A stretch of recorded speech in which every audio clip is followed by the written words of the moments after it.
आज हम ना प्रॉफिट्स की पिचकारी के तौर पर तमाम शेयर जान रहे थे। आपसे भी मान लीजिए अगर पूछें कि एक आपके कन्विक्शन वाला थोड़ा-सा पोजिशनल व्यू लेके जो आप शेयर अगर शेयर करना चाहें हमारे साथ, वो कौन-सा होगा होली के मौके पर?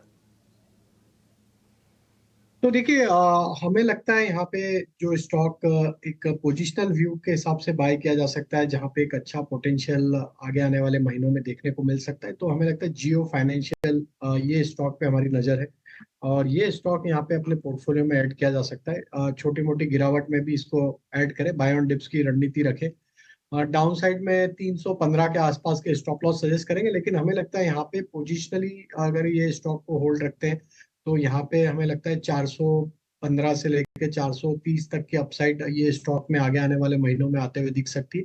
तो काफी स्ट्रॉन्ग स्ट्रक्चर है जियो फाइनेंशियल का, तो जियो फाइनेंशियल बाय करने की सलाह रहेगी।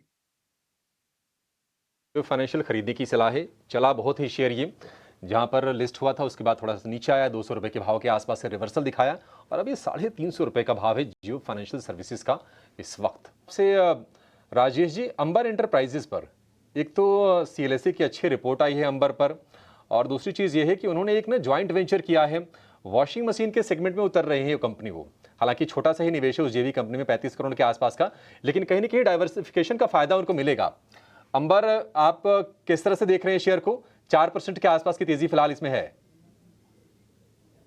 तो अभिषेक जी देखिए, ब्रॉडर मार्केट में एक रिकवरी कल के सेशन से ही स्टार्ट होते हुए दिखी है और हमें लगता है अंबर इंटरप्राइज में भी अगर एक करेक्शन के बाद स्टॉक ने पिछले 2-3 ट्रेडिंग सेशन से एक रिकवरी का ट्रेंड यहाँ पे बनते हुए दिखा है।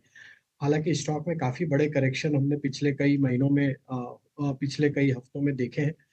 अभी यहाँ पे जिस तरीके की रिकवरी बनी है, हमें लगता है यहाँ पे एक इमीडिएट लेवल जो है 3560 3570 के आसपास, ये लेवल इंपॉर्टेंट रहेगा इस रिकवरी का। अगर ये लेवल को सरपास करने में कामयाब होता है तो फिर हमें लगता है इसके नेक्स्ट टारगेट 3800 की तरफ आते हुए दिख सकते हैं। तो 3570 एक इमीडिएट सप्लाई जोन है, इसको थोड़ा सा ध्यान देना चाहिए। अगर ये क्रॉस हो जाता है तो यहाँ पे एक 3800 तक की तेजी भी अनफोल्ड होते हुए दिख सकती है। तो जिनके पास पोजीशन है उन्हें सलाह ये रहेगी कि अपने स्टॉप लॉस को ट्रेल करते रहे। एट दिस मोमेंट हम जो स्टॉप लॉस सजेस्ट करेंगे यहाँ पे ट्रेलिंग, वो होना चाहिए करीब 3490 के आसपास। 190 का स्टॉप लॉस। आज ऑटो स्टॉक्स में तो एक्शन है ही, ऑटो इंसलरी स्पेस में भी आज बढ़िया एक्शन है। जय भारत मारुति का शेयर करीब 7% ऊपर है, लेकिन हाईटेक गियर्स, कल भी ये 5वें गियर में स्टॉक था और आज भी 5वें गियर में है।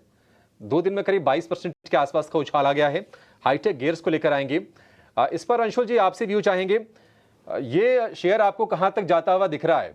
क्या ये तेजी ऐसे कायम रहेगी या फिर जो लोअर लेवल वाले हैं वो थोड़ी थोड़ी प्रॉफिट टेकिंग के बारे में सोच सकते हैं? देखिए अभिषेक जी, हाईटेक गियर में मंथली चार्ट पे एक राउंडिंग पैटर्न का ब्रेकआउट आया है और 76 मंथ्स का लॉन्ग बेस बना हुआ है, वहां से ब्रेकआउट दिया है एट 560 ऑड लेवल्स, जिसका टारगेट 1050 के आसपास आता है। तो ये एकदम प्राइमरी स्टेज है ब्रेकआउट की। यहाँ पे करंट मार्केट प्राइस से स्टॉक को लॉन्ग कर सकते हैं। बाई चांस कोई डिप मिल जाती है 560 रुपए तक, तो स्टॉक को ऐड कर लेना चाहिए। 3 से 4 महीने का समय देते हैं तो यहाँ 1050 तक का टारगेट बहुत आराम से मिलेगा। केवल आपको एक काम करना है, अगर आप लॉन्ग करते हैं तो स्टॉप लॉस इसमें लगाना है 450 रुपए का और बिल्कुल स्टॉक को लॉन्ग करना चाहिए। मार्केट के पूरी करेक्शन को इसने बहुत आराम से झेला है और बड़े वॉल्यूम्स के साथ ब्रेकआउट आया है, तो ये प्राइमरी साइन होता है नए लीडर का। तो नए लीडर्स की कैटेगरी में स्टॉक को डालूंगा 1050 के टारगेट के साथ। 1050 रुपए के टारगेट आपके लिए हाईटेक गियर्स में।